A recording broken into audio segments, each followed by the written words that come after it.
নেত্রকোনায় বিদ্যুৎ উন্নয়ন বোর্ডের এক তদন্তে বেরিয়ে আসে দীর্ঘদিনের অবৈধ মিটার সংযোগ চক্রের সন্ধান। সম্প্রতি দুদককে উত্থাপিত এই ইলেকট্রনিক ব্যবসায়ীর অভিযোগ, তদন্তে গিয়ে মিটার জালিয়াতির প্রমাণ পেয়েছে নেত্রকোনা বিদ্যুৎ উন্নয়ন বোর্ড। আসলাম যে ওনার বাসায় যে মিটার লাগানো আছে সেম মডেলের সেম একই সালের একটা মিটার এখানেও লাগানো আছে।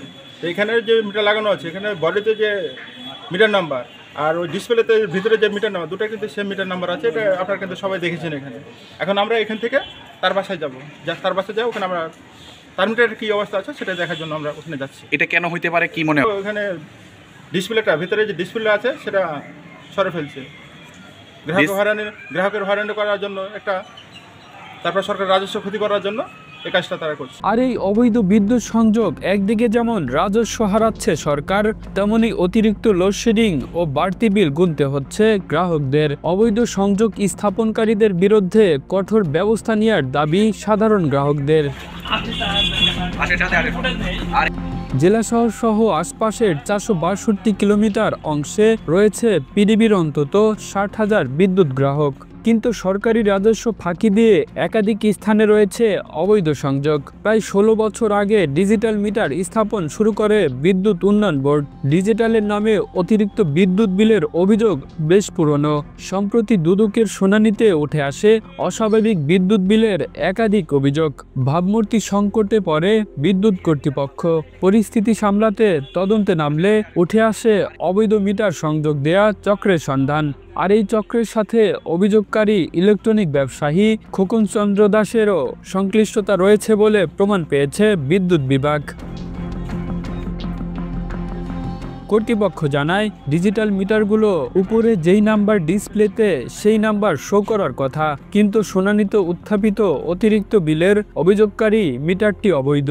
সরেজমিনের তদন্তে দেখা যায়, নেত্রকোনায় পৌর শহরের নাগরা এলাকার বাসিন্দা খোকন দাসের বাসায় ভাড়াটিয়া জিগেন্দ্র সরকার। কয়েক বছরের মধ্যে গত এপ্রিল মাসে বিদ্যুৎ বিল আসে প্রায় 3 লাখ টাকা।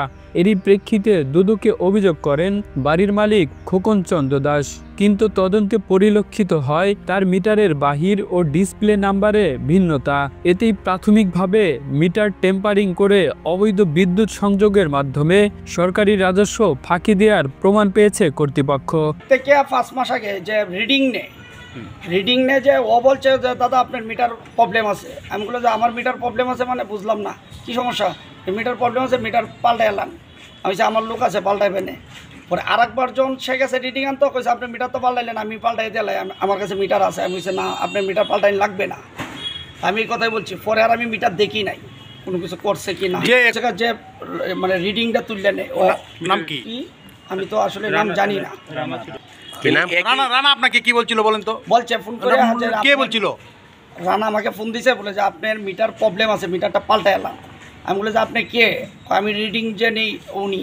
আমি বলে যে আমার মিটার আপনার পাল্টানি লাগবে না। এটা হচ্ছে এক দফা। পরের বার যখন আরেকবার লয়ে গেছে যে কারেন্টের কাগজ, তখন কইছে সে মিটার পাল্টাইবে। আমি বলছি না, আপনি মিটার পাল্টাই না, আমার অর্ধা লোক আছে, লোকে পাল্টাই দিবে না। এটা বিষয় হচ্ছে যে স্যার ভালো বুঝে এটা কি করলে ভালো হইব, এটা স্যার সম্পূর্ণটা করতে দেখবো। আমরা আছি, সহযোগিতা করবো স্যারের সাথে। মানে এইটা কিভাবে সম্ভব এটা আমার ক্যাপাসিটিতে ধরে না। আপনার মিটারটা তো অবদার থেকে লাগানোর কথা ছিল, অবদার থেকে লাগাই দিছে।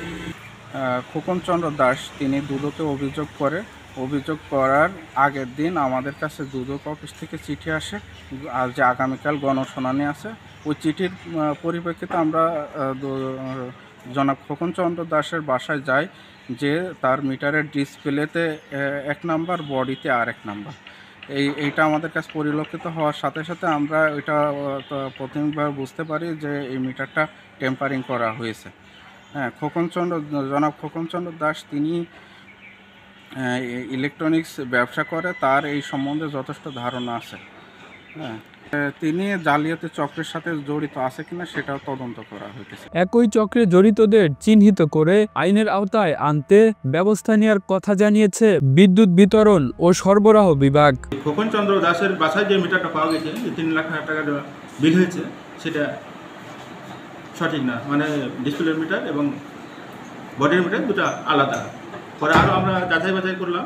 যাচাই বাছাই করার পরে খোকনকেও আমরা জিজ্ঞেস করলাম খোকন পরে একসময় সে স্বীকার করেছে যে এটার সাথে মিটার রিডার এবং সুপারভাইজার জড়িত। মিটার রিডার নাম বলেছে রানা এবং সুপারভাইজার নাম বলেছে হৃদয়। তো আমরা আরও যাচাই বাছাই করলাম। যাচাই বাছাই করার পরে যে ডিসপ্লে যে মিটারটা আছে সেটা ডিসপ্লে মিটারটা আমরা আমাদের যে বিলিং ওয়েবসাইট আছে ওই ওয়েবসাইটে আমরা যে ময়মনসিংহ কম্পিউটার সেন্টার আছে, কম্পিউটার সেন্টারে যখন দিয়ে আমরা চেক করলাম, তো চেক করে পেয়েছি আমরা এই মিটারটা আমার নেত্রকোনার অফিসে কোনো জায়গায় ব্যবহার না, এই নেত্রকোনার মিটার না, এটা মিটারটা হচ্ছে ময়মনসিংহ ডিভিশন 1-এর মিটার। আরও যাচাই বাছাই করার পরে আমরা পাচ্ছি যে ওখানে যে সুপারভাইজার আছে নাজমুল কবির সে ওইটার সাথে জড়িত। এবং আরও যাচাই বাছাই করার পরে আমরা এটা হতে পেরেছি, প্রতিমান হয়েছে যে এটার সাথে খোকনচন্দ্র দাসও জড়িত আছে এবং তার ওখানকার যে একটা ইলেকট্রিশিয়ানের কাজ করে আলমগীর, সে এটার সাথে ওতপ্রোতভাবে জড়িত। মানে পুরো একটা চক্র এখানে কাজ করছে। এটা শুধু খোকনচন্দ্র দাসের এই মিটার না, আমাদের ধারণা হয়তো এখানে আমরা হয়তো আরও বেশ কিছু মিটার হয়তো এ ধরনের আমরা পাবো, আশা করছি। আমরা এটা প্রত্যেকটা মিটার এখন চেক করতে বলছি। প্রতি মাসে পিডিবির বিদ্যুৎ চাহিদা রয়েছে 20 থেকে 25 মেগাওয়াট, যার বিক্রয় মূল্য প্রায় 8 কোটি টাকা। বিদ্যুৎ চুরি চক্রে সংশ্লিষ্টদের মুখোশ উন্মোচন ও আইনের আওতায় আনতে উদ্যোগ নেবে কর্তৃপক্ষ, এমনটাই প্রত্যাশা সবার। এবং এই বিষয়ে বিদ্যুৎ কর্তৃপক্ষের কাছে আমরা বিভিন্ন অভিযোগ করছি, কিন্তু আমরা প্রতিকার পাচ্ছি না। এই যে দুষ্ট চক্রটা, একটা সিন্ডিকেট যেটা আছে, এটাকে বন্ধ করতে হবে এবং ট্যাম্পারিংয়ের বিষয়টা যদি নজরে না আনা হয় এবং তদন্ত না করা হয়, তাহলে কিন্তু আমরা এই দুর্ভোগের শিকার হব। কিছু লোক বেনিফিট হচ্ছে, কিন্তু সাধারণ পাবলিক ক্ষতিগ্রস্ত হচ্ছে। এটার জন্য আমি বিদ্যুৎ কর্তৃপক্ষের কাছে অনুরোধ করব, আপনারা বিষয়টা দেখুন, কেন বিদ্যুতের বিলগুলি ট্যাম্পারিং হচ্ছে, আপনারা তদন্ত করুন। আকস্মিকভাবে আপনারা কয়েক মাসের যে বিদ্যুতের বিল এইগুলি এবং মিটার পরীক্ষা করে আপনারা এটা ফয়সালা করুন, এটা আমার অনুরোধ। Kamrul Islam, Asian television.